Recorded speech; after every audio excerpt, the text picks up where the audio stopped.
Like last time I was here, there was no stage. Now there's a stage. So it's been a while. It's been a while, that's for sure.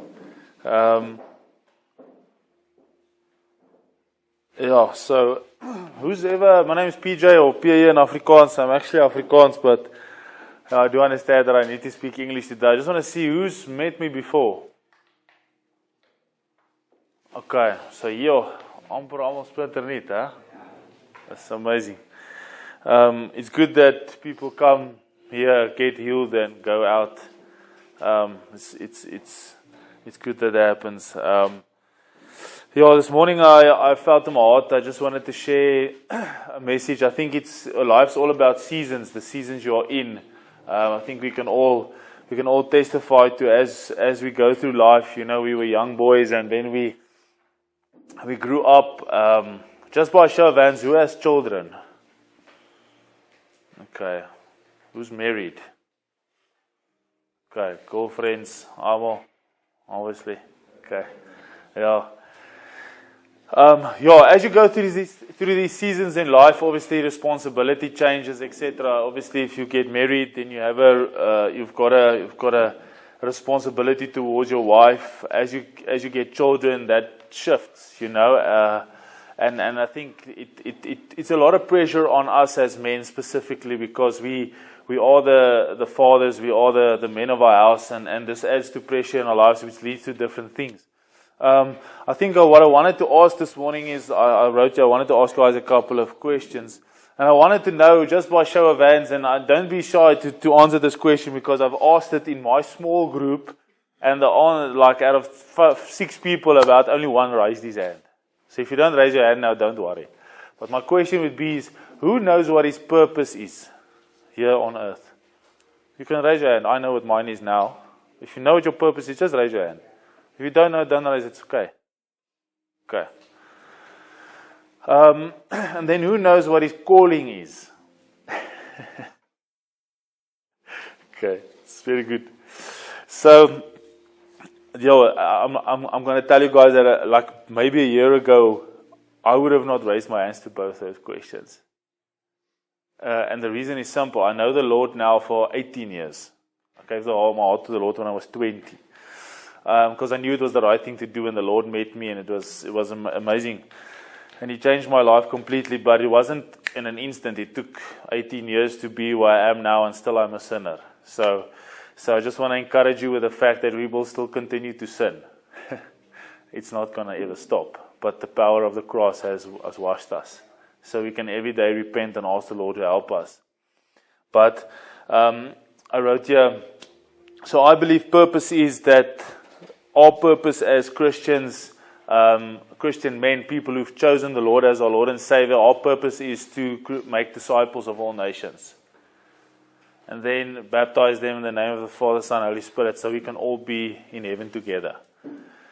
But making disciples has a lot of components to it, and it starts in our home, with our children, with our wife. And that's where it starts, at the core of it, right? And then once we understand that, we go out into our workplace, and I believe that is where our calling starts to sort of form part of who we are. Because as I ask you guys now this morning, I asked you purpose and calling. So I believe our purpose is to go out and make disciples. If we have chosen the Lord as our Lord and Savior, we have a purpose. My purpose is, I'm His son. I need to get more Christians with me. We need to get together. We need to go to heaven. Okay? But this is a journey. So I then asked myself, cool, now I know my purpose is I need to make disciples, and I started my house with my children, through doing the right things, being a good dad, reading Bible, taking them to church. I've got practical steps to do that, being a good husband. We still make mistakes, but then I get to my calling. So how did the Lord design it, in my opinion? And I'll read some scripture now, but it comes down to all of us have gifts, talents. Okay, the Lord has blessed all of us with different talents, and I don't know any of you. I think Mark knows you guys better, but I know sometimes they equip you guys here or link you up with people, but regardless, if you're a boiler maker or a doctor or a foreman or whatever you guys are doing, coaches, almal van julle doen iets anders. That forms part of your gifts. The Lord has given all of us different gifts. So maybe some of you can sing, I don't know. So if you can sit and think of your gifts for a moment. Are you good with people? Are you relatable? Do you talk easy to people? These are gifts that the Lord has given you to fulfill your purpose. Does that make sense?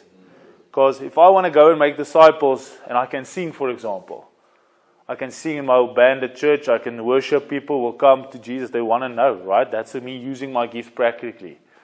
I can actually, at my workplace, if I'm good communicating with people, I have the gift now to speak about Jesus, right? All of us have different gifts. So I want to challenge you with that, to identify what is your gifts. And sometimes we don't know what that is. But I would encourage you to also ask your family, your wife, your children, what am I good at? And they will tell you, because they love you. So when they come and visit you, just make a note, ask them, what am I good at? And you've got time now to reflect within this safe space. To reflect and actually ask yourself, okay, I'm good at the following things. How can I use that to fulfill the purpose that the Lord has called me to do? Because sometimes we didn't know the Lord, we were doing something, now I know the Lord, and now I suddenly feel lost. I'm not really fulfilled in my purpose or my role at my job, because it's not what the Lord called you to do. But you will feel it in your heart. That you'll feel, geez, I need to move. I need to go. And to go somewhere, you need to be called. We are called by our Savior Jesus Christ. Like sheep being called by the shepherd. And you know His voice. How do you know His voice? Having a relationship with Him. Because if you've got a father, if you had a father, you've known His voice. If my dad calls me on a distance, I know it's Him. And if you didn't know your dad, it's okay. Because you've got the perfect Father in heaven waiting for you. But if I know the voice, if I spend time with the Lord, if I pray, if I read my Bible, I will know when it's Him talking to me. The feeling in my heart, before I make a bad decision. Normally it's the Holy Spirit telling you, turn around. Because the Lord will never test you above your capabilities. He'll always give you a way out. Always. That's what a loving Father does. No loving father, I've asked you who have children, has watched his children walk up to a stove and put his hand on a stove just to watching them do it. You will stop him before he does it. Whoa, you can see it. It's the same with him. We just don't listen. Because we're fighting a battle between flesh and spirit. Flesh wants to do what flesh wants to do. We've all felt it. We've all seen it. When I want it, I want it. And then the Spirit comes and He fights and He says, no, you're better than this. You've been called to a higher purpose. So I want to read to you. The scripture is a bit long, but I'm going to just bear with me here. It says, again, the kingdom of heaven can be illustrated by the story of a man going on a long trip.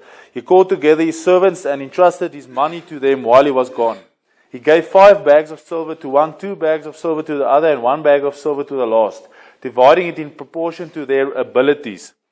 He then left on his trip. The servant who received 5 bags of silver began to invest the money and earned 5 more. The servant with 2 bags of silver also went to work and earned 2 more. But the servant who received 1 bag of silver dug a hole in the ground and hid his master's money. After a long time, their master returned from his trip and called them to give account of how they had used the money.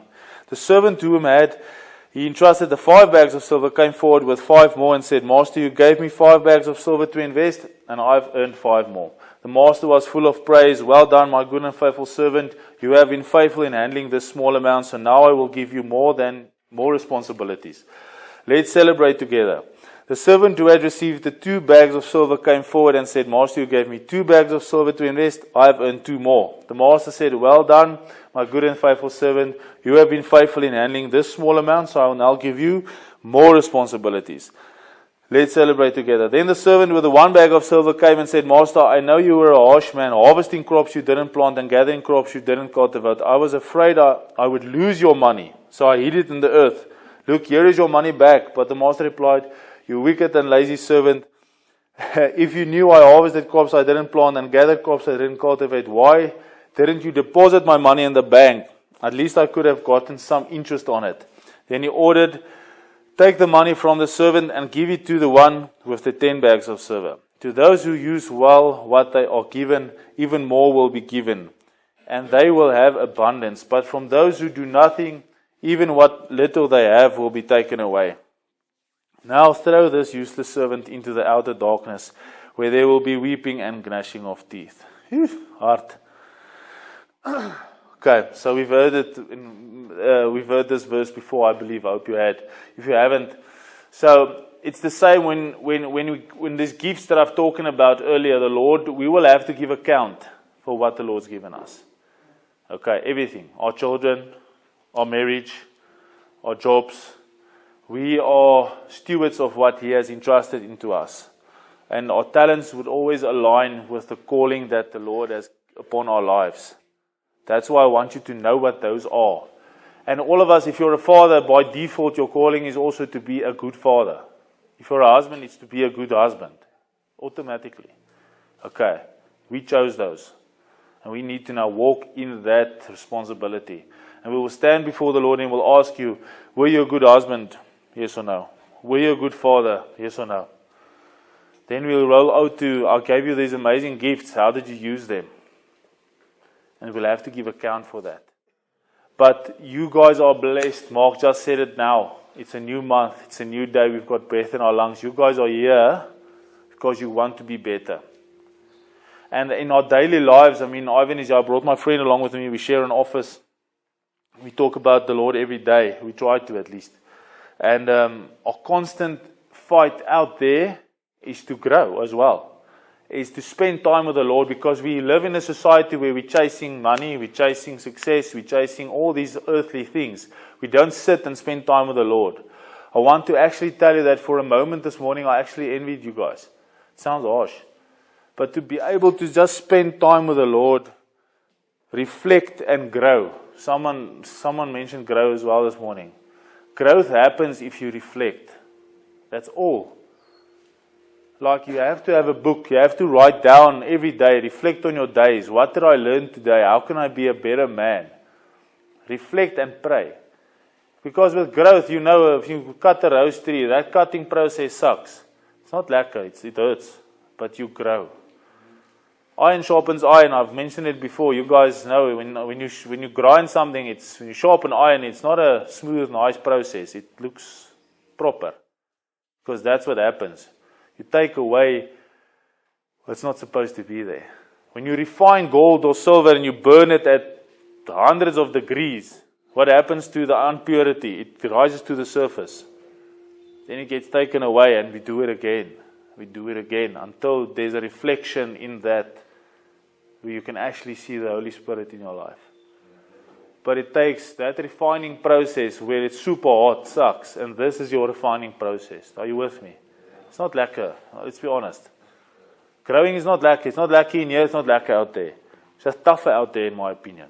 Because you've got all these earthly stuff that try to take your joy and steal your peace. If it's not alcohol, it's drugs, it's girls, it's gambling. This is real. The battle is the same for all of us. It really is. I want to encourage you with the fact that if you're in tune with the Holy Spirit and you invite Him into your heart and make Him part of your daily life, you'll be okay. It will be easier, but I personally, PJ, can't walk outside without accountability. Impossible. I'm telling you now. The Lord didn't create us to walk alone. We were created to walk in community. What does that mean?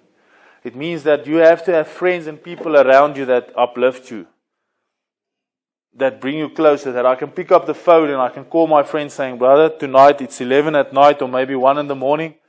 But I want to take a drink. I need help. And then a real friend will actually say, come by my house, let's drink a coffee. Or, kom ek bid vir jou. Or, let's make a plan. And you should ask yourself if you have a friend like that in your life. And if your answer is no, then I promise you will find him at church. I've never been at a church with a strong community where there's no support group, no small group, someone who I can pick up my phone now. Well, I don't have hundreds of friends, but I have at least 4 people I can call that I know if I'm really making a bad decision, they'll help me.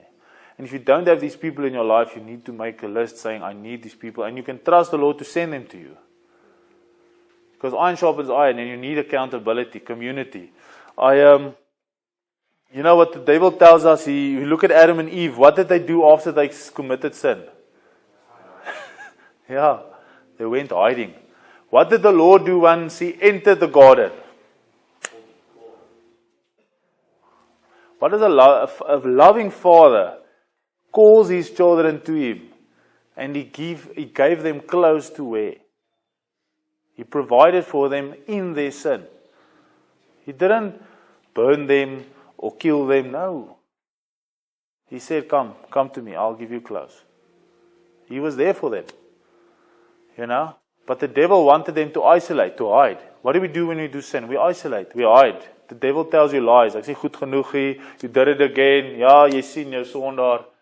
That's his ways.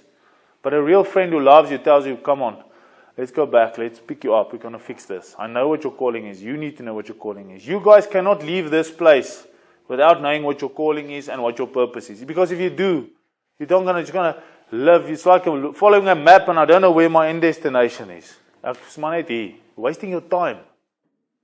You need to know where you're going. And if you know that, then you'll walk in His light and in purpose. I want to encourage you with that.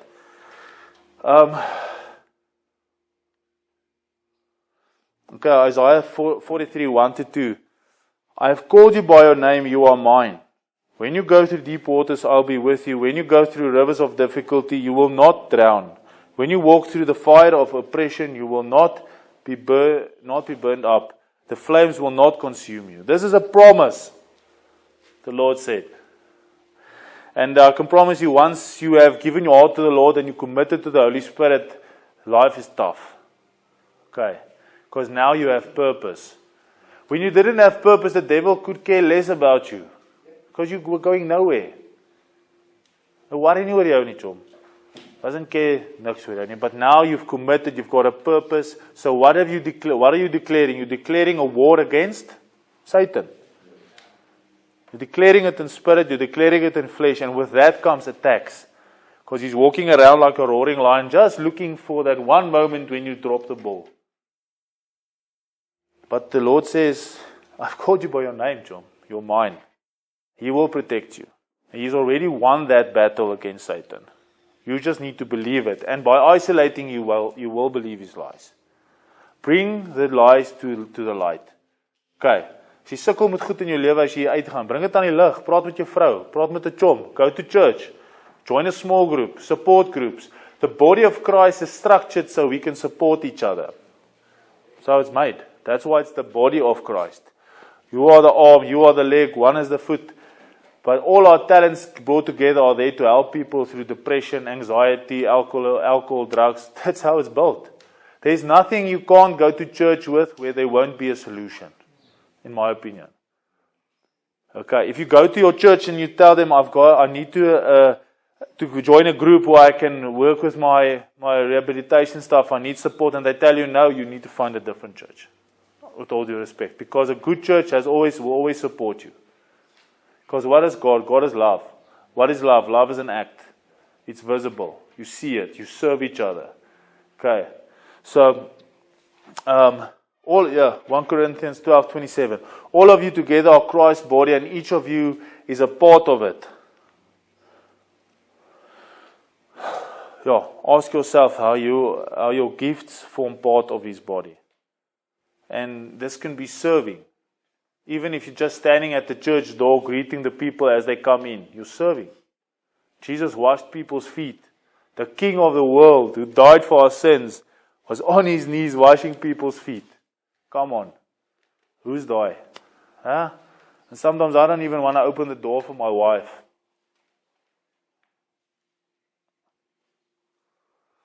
But he was on his knees washing people's feet. And I'm speaking to myself today because when I read this again and I just understand how a servant heart looks.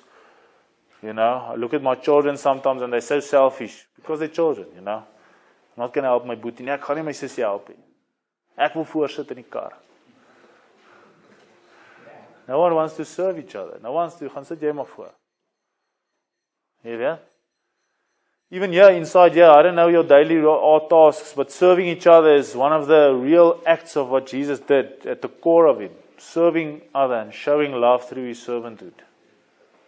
And I promise you, if you go and serve your wife and you serve your children and you leave this place, people want to see love. They want to see Jesus. in us through the fruit of the Spirit that we bear. And it will come naturally. We need to humble ourselves in front of Him. So, I wrote here, Jesus served the world, served these people, He served the world when the world tells us that we should be served. Continuous growth happens with good friends, self-growth and introspection. A real man takes responsibilities for his actions. And that is why you guys are here. Because I said I need help. And if you're here by force and you don't want to be, I want to ask you to really ask the Lord and repent and ask Him to show me where I can be better. I am here now. But as I'm sitting in my workplace today, I need to constantly reflect on the conversations I had, the decisions I made, because not all of them were sharp. Sometimes I have to repent. I made a mistake. I treated this person wrong. I said something I didn't say. I need to say.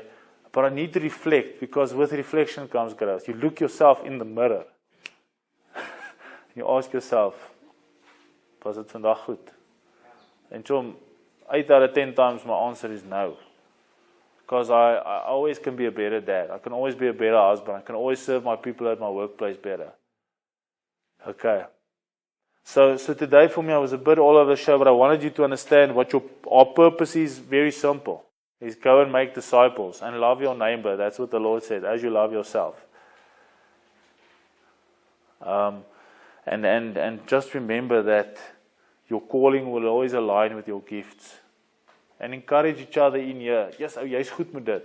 Jy's goed. Kom, help me 'n bietjie, weet. The Lord's given us all gifts. Because your gift might make someone's life better. And here, the Lord made all of us with a purpose. And you need to believe that. But what the devil wants to do is he wants you to isolate. He wants to steal. Because that's what he does. He's a thief. And ultimately, depression, anxiety leads to suicide. If you don't find the Lord. But there's always hope. Okay. The Bible is probably the best book you can read. No, it's the best book you can read. It's actually the book, as far as I know, sold the most copies worldwide ever. Ooit. Because why? It's the truth. And there's stories in the Bible from a prostitute at the well to a guy that thinks he's not good enough, to people who are blind. This is real stories. It's practical, it's today. It's here, it's here, almost. Okay. We serve a living God. You need to believe it. The devil cannot read your mind, but he can hear your words. There's power in the tongue. What you say, the devil can hear what you say, but he cannot read your mind. Does that make sense? So sometimes I think, flip, I'm not good enough, but I can't say it. Because if I say it, he hears it. And then he's going to attack me. So, I want to encourage you with be clever and smart with what comes out of your mouth. What you say of your children, of your wife, of each other. Moenie sleg goed uitspreek oor mekaar nie. Okay. You need to uplift each other. If you like it or not, you're a family here. Okay. So do with it what you want and make it the best of the time you have. The Lord has chosen you guys for a time like this. Sure. Because what the devil wants to use for destruction, he uses for glory. He's always done it. Can you check? Gaan check, man. The best testimonies are like that. Alright. So yeah, I just want to say that the Lord loves you guys. I'm sorry that I'm only here now. Yeah, we get distracted and we don't walk on our purpose sometimes. We still sometimes we pursue earthly things. 'n mooi kar, 'n mooi huis, geld. It happens. And then in an instant I have a friend saying, "Chom, waarom is jy besig?" Because those things take our focus away from what the Lord wants us to do. And it's okay to have a nice house. I'm just saying, don't lose focus. Okay. Walk in your calling. Have good friends.